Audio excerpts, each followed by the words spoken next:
ও মাই god, match জয়ের পর মুস্তাফিজের প্রশংসা করে এই কেমন মন্তব্য করল শাহিন শাহ আফ্রিদি।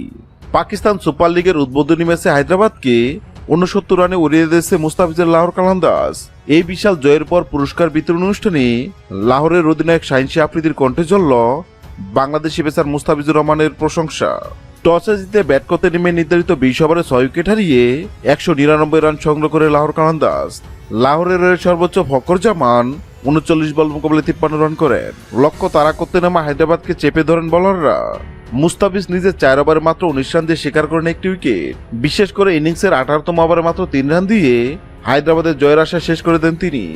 ম্যাচ শেষে উপস্থাপকের প্রশ্নের জবাবে আফ্রিদি বলেন, মুস্তাফিজ একজন বিশ্বসেরা বোলার, এটা সে আজ আবারও প্রমাণ করেছে। বিশেষ করে ডেট ওভারে সে বর্তমান সময়ের অন্যতম সেরা।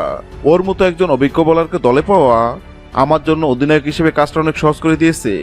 লাহোরের অধিনায়ক আরও যোগ করেন, ফিজের বোলিং বৈচিত্র্য আর কিপ্টে বোলিং প্রতিপক্ষকে সবসময় চাপে রাখে।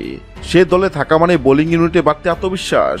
উল্লেখ্য, লাহোরের এই জয়ে ব্যাট হাতে 13 বলে 14 রান করে অবদান রাখেন আরেক বাংলাদেশি পারভেজ হোসেন ইমন।